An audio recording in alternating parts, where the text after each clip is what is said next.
In your introduction, you talked about manufacturing in the automotive industry. We're a region of 350,000.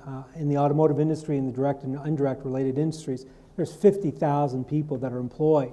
And with the decline in manufacturing, decline in the automotive industry, and certainly the bankruptcies that followed, can you imagine someone walking into your office and saying, by the way, 40,000 people have just lost their jobs, and 2 of your major employers have declared bankruptcy, and one of them, GM, is leaving the city and the region completely.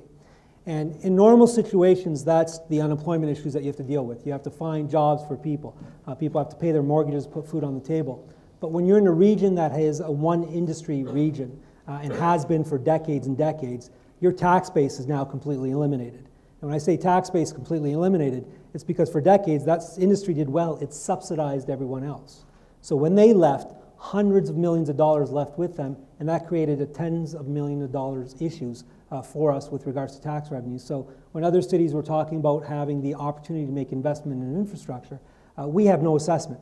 We've had negative assessment growth for the last several years. So we've had to make the infrastructure investments. We've had to find ways to do things with very little money and without taxing people, because obviously that's the last thing that we want to do as municipal leaders.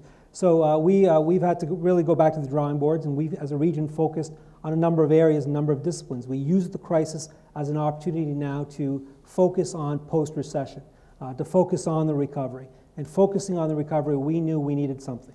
We knew we needed to modernize our cities and our regions. We had to have modern infrastructure. We had to have modern amenities. We had to have a workforce that was trained, that was ready, that was capable, a workforce that only knew one thing, automotive. And now people that worked in the factory for 20, 30 years had to go back to school. So the collaboration with the universities and colleges helped us get that workforce ready. And then finally, we wanted to make sure that our region was appealing. It was the most affordable, appealing region. And for the last 3 years, that's what we focused on, modernizing our region, providing opportunities for people to be retrained, making sure that we have the amenities of cities for a high quality of life, while at the same time making sure that we're affordable and attractive. Let's talk for a moment about who that we is, because something that I heard over and over again, starting with the breakfast of all the mayors that you kindly invited me to, was that the question of, geez, we didn't used to really talk to each other very much. We didn't really used to do anything very much together. Instead, it was mine and it was yours, and we're both happy.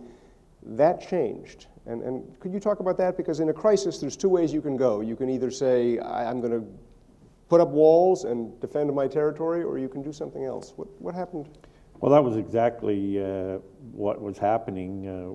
We had those silos there, and when the crises came along, we were very fortunate to have leaders such as Mayor Francis and many of our leaders in education. And it was certainly decided that we needed to sit down and come up with how are we going to solve this crisis. If we continue with our silos, we're not going anywhere. We're going to fold our tents.